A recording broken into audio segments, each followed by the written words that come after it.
बतख पालन एक ऐसा रोज़गार है जिसमें काफ़ी किसान भाई आज के समय में आ रहे हैं और फार्मिंग में रुचि दिखा रहे हैं। बहुत सारे किसान भाई सफल हुए हैं और कुछ लोग असफल भी हुए हैं। आज का वीडियो बनाने का मकसद यही है कि अभी जो समय है वो चिक से चूजा डालने का है और बतख पालन को रोज़गार के रूप में शुरू करने का है। तो आज हम इन्हीं सब बातों पर चर्चा करेंगे, क्योंकि चूजा डालने से पहले हर एक छोटी से छोटी जानकारी नए किसान भाइयों की जाननी बहुत ज़रूरी है और उन्हें मालूम होनी चाहिए, ताकि आगे चलकर वे बतख पालन में सफल हो सके और दूसरों के लिए प्रेरणा बन सके। तो स्वागत है हमारे यूट्यूब चैनल इनोवेटिव फार्मिंग में। अगर आप हमारे चैनल पर नए हैं तो सब्सक्राइब कर लें, ताकि हमारे वीडियोस की लेटेस्ट अपडेट आपको मिलती रहे। तो चलिए इस वीडियो को शुरू करते हैं।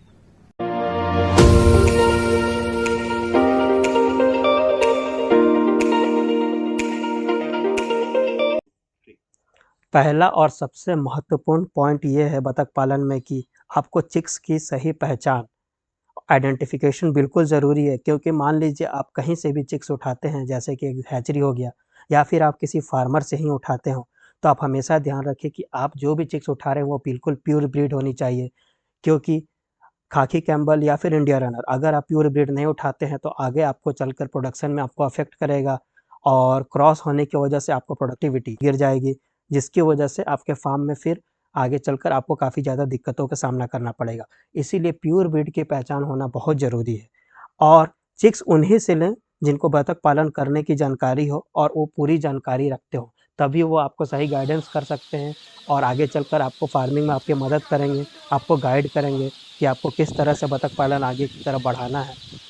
और आपकी हर एक जो भी आपको समस्या होगी उसमें वो लोग आपकी सहायता करेंगे। जैसे कि आप अगर खाकी कैम्बल चिक्स लेकर आते हैं या फिर आप परचेस करते हैं, तो आप बिल्कुल ख्याल रखें कि खाकी कैम्बल चिक्स की जो असली पहचान है वो उसके चोंच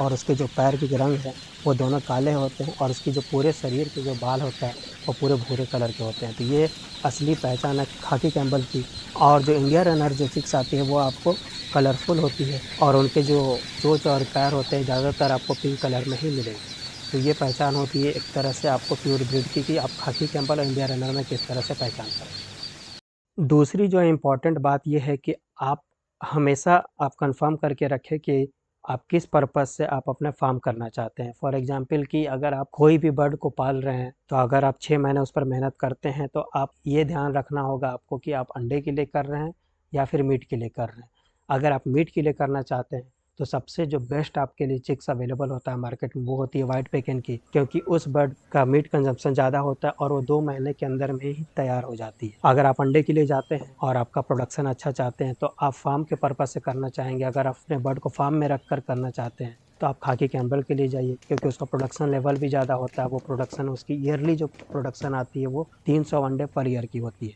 और अगर आप चाहते हैं कि आपका फीडिंग कॉस्ट भी कम रहे, फीडिंग कॉस्ट लो रखें और आपके पास स्पेस बहुत ज़्यादा है, आपके पास बड़ा तालाब है, तो आप इंडिया रनर से के लिए जा सकते हैं। क्योंकि इससे क्या होता है कि आपका 50% से अबव का फीडिंग कॉस्ट कम हो सकता है। तो आपको बिल्कुल ध्यान रखना है कि आप किस पर्पज़ से करना चाहते हैं। अगर आप अंडे के लिए कर रहे हैं तो आपका जगह के हिसाब से आप कौन सी ब्रीड पर जाना चाहते हैं, क्योंकि ब्रीड भी चूज़ कीजिएगा, वो आप बहुत ही निर्भर करता है ब्रीड के ऊपर। क्योंकि अगर आप फार्म में ही रख कर पालना चाहते हैं तो आपको फिर खाकी कैम्बल रखनी होगी, और अगर आप चाहते हैं कि फ्री रेंज डक फार्मिंग करें तो आप इंडिया रनर रखें, और अगर आप चाहते हैं कि मीट के लिए करेंगे तो आप वाइट पेकिंग के लिए जा सकते हैं। हर एक किसान भाई को चिक्स लाना और इसको बाद जो अगला जो फेज़ आता है वो जो सबसे इम्पोर्टेंट है वो है ब्रूडिंग। इसी के अभाव में काफ़ी किसान भाइयों को नुकसान झेलना पड़ता है, क्योंकि जो नए किसान भाई लोग होते हैं उन्हें ब्रूडिंग कैसे करना है इसके बारे में उन्हें जानकारी नहीं होती है। और काफ़ी जो जहाँ से वो खरीदते हैं वो लोग भी सही से उसे उन्हें जानकारी प्रोवाइड नहीं कर पाते हैं, क्योंकि ब्रूडिंग एक ऐसा फेज़ है जिसमें 10 दिनों तक काफ़ी केयर के साथ हर एक चिक्स को ध्यान रखना पड़ता है, क्योंकि इस समय में मोर्टेलिटी रेट सबसे हाई हो जाता है। अगर आप ध्यान सही से नहीं रखते हैं अपने फार्म में अपने चिक्स को,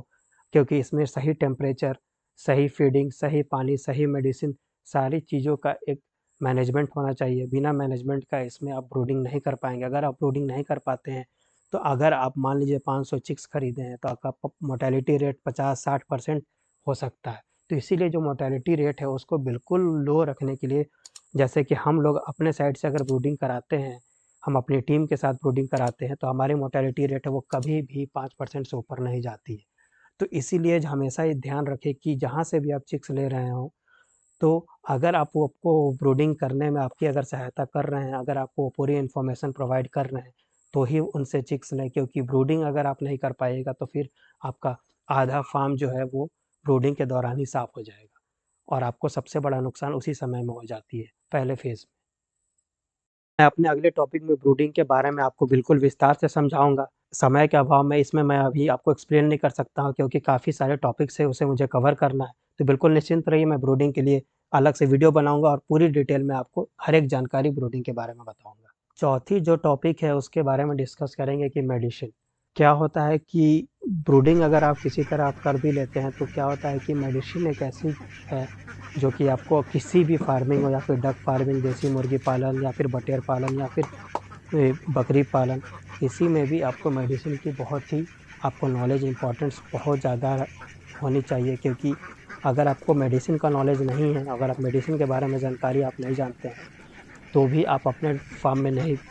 सक्सेस कर पाएँगे, क्योंकि ऐसा बहुत सारी बीमारियाँ हैं जो आए दिन बतख फार्म में या फिर किसी भी फार्म में आती रहती है। तो उन सब के लिए आपको एक बैकअप के तौर पर आपको मेडिसिन का सही जानकारी होना ज़रूरी है। तो इन सारे मेडिसिन के ऊपर भी मैंने वीडियो बनाया हुआ है प्रीवियसली, और मैं आगे भी इसके बारे में हर एक मेडिसिन को लेकर के एक-एक वीडियो बनाऊँगा, ताकि हर एक किसान भाई को हर एक मेडिसिन का नॉलेज पता होना चाहिए कि किस मेडिसिन को कब देना है, वो मेडिसिन किस चीज़ में काम आती है।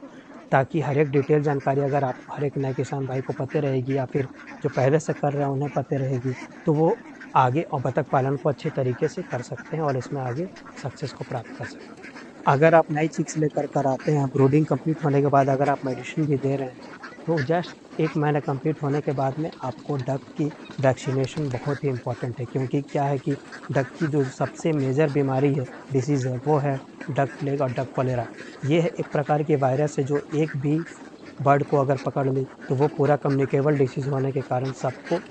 इन्फेक्ट कर जाता है और सबको इन्फेक्शन होने के कारण पूरे 100% की मोर्टेलिटी हो जाती है। तो इसको बचाने के लिए, इसको इम्प्रूव करने के लिए हमारे साइड से वैक्सीनेशन को दिया जाता है, और इसकी वैक्सीनेशन बहुत ही रेयर केस में मिलती है। तो हमारे साथ जो भी किसान भाई या फार्मर जुड़ते हैं, तो हम उन्हें अपने साइड से वैक्सीनेशन भी प्रोवाइड कराते हैं, और कोशिश करते हैं कि हर एक फार्मर के जो भी फार्मिंग करना चाहते हैं वो ज़रूर अपने बर्ड को वैक्सीन कराएँ, ताकि आने वाले बीमारियों को लेकर के वो बिल्कुल निश्चिंत रहें और उनके फार्मिंग में कभी भी एक ह्यूज अमाउंट में बर्ड्स की मोर्टेलिटी ना हो।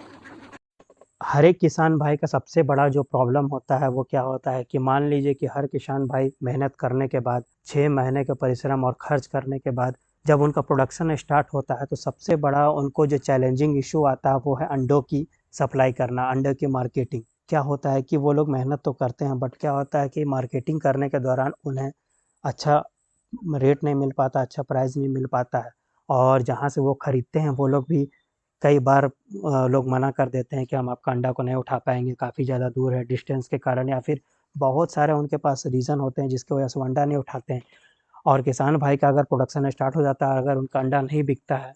तो क्या होता है कि उन्हें उन्हें बहुत सारे लॉस को झेलना पड़ता है। तो सबसे बड़ा जो इश्यू है वो है अंडा का। अगर अंडा बिकेगा, तो ही किसी भी किसान भाई को प्रॉफ़िट होगी, क्योंकि अगर वो फार्मिंग अंडे के लिए ही कर रहे हैं, और मैक्सिमम किसान भाई अंडे के लिए ही करते हैं। हम जितने भी हमारे फार्मर हैं या फिर किसान भाई हैं, उनको हम अपने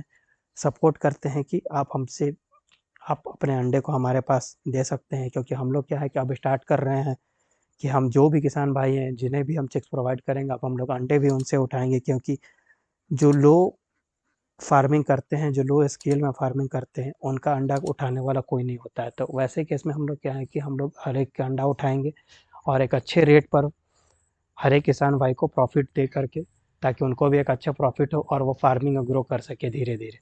तो जो सबसे बड़ा इश्यू आता है वो है अंडों का, तो उससे बिल्कुल हम लोग उस डाउट को हम लोग क्लियर करना चाहते हैं कि आपका अंडा बिल्कुल उठेगा। आप जहाँ भी करते हो, आप जहाँ भी फ़ार्म करते हो, किसी भी गाँव में कर रहे हो, किसी भी क्षेत्र में कर रहे हो, अब आप बिल्कुल निश्चिंत होकर फ़ार्मिंग कीजिए, क्योंकि अब आपका ये भी समस्या का समाधान हम लोग अपने साइड से करने वाले हैं। तो मैं आप सारे फार्मर भाइयों से आपसे गुज़ारिश करूँगा कि जो भी नए फार्मिंग में आ रहे हैं या फिर आना चाहते हैं, तो आप हमसे संपर्क कर सकते हैं। हमारे दिए गए नंबर पर आप बिल्कुल संपर्क कर लीजिए, क्योंकि हम लोग अभी चिक्स प्रोवाइड कर रहे हैं, खाकी कैम्बल हो या इंडिया रनर या फिर बड़े डक्स। अगर आप चाहते हैं कि सीधे बड़े डक से आप प्रोडक्शन को स्टार्ट कर सकें, डायरेक्ट आप पैसा लगाकर आप प्रोडक्शन स्टार्ट करना चाहते हैं, तो भी आप हमसे कॉन्टैक्ट कर सकते हैं। और दूसरी बात ये है कि हम लोग चिक्स प्रोवाइड भी करेंगे और आपके अंडे जो भी आपका प्रोडक्शन होता है वो एग्स को हम लोग रिसीव भी करेंगे और उठाएँगे और आपको एक सही प्राइस पर देंगे, ताकि आप आगे चलकर आप अच्छे से फार्मिंग में ग्रो कर सकें। और दूसरे को भी देखकर आपसे प्रेरणा मिलनी चाहिए कि वो लोग आपको देख कर के आप इस डक फार्मिंग में जुड़ सकें। अगर ये सारी चीज़ों में आप 1 से 6 महीने तक पूरी मेहनत और लगन से करें, तो आपको कामयाब होने से कोई नहीं रोक सकता है और आप आगे चलकर डक फार्मिंग में एक सक्सेस की प्राप्ति कर सकते हैं। हमारे वीडियो में बने रहने के लिए धन्यवाद। और अगर आपको वीडियो पसंद आई हो तो हमारे चैनल को सब्सक्राइब कर लें, वीडियो को लाइक कर लें। और अगर किसी भी प्रकार की जानकारी चाहिए या फिर इन्फॉर्मेशन चाहिए तो आप हमारे दिए गए नंबर पर संपर्क कर सकते हैं। और हमारी वेबसाइट में भी आप जाकर चेक कर सकते हैं, क्योंकि अब हम लोग वेबसाइट भी अपने एंड से लॉन्च कर रहे हैं, ताकि आपको सारी इन्फॉर्मेशन उस वेबसाइट पर प्रोवाइड कर दी जाएगी। आप हमारे इंस्टाग्राम पेज और हमारे फेसबुक पेज पर भी जाकर आप हमें फॉलो कर सकते हैं, ताकि आपको सारी डिटेल्स, सारी लेटेस्ट अपडेट हम लोग जो अपलोड करते हैं वो आपको मिलती रहेगी। और हमारे वीडियो को देखने के लिए धन्यवाद। फिर से मिलते हैं, तब तक के लिए आप सभी किसान भाइयों का नमस्कार। जय हिंद।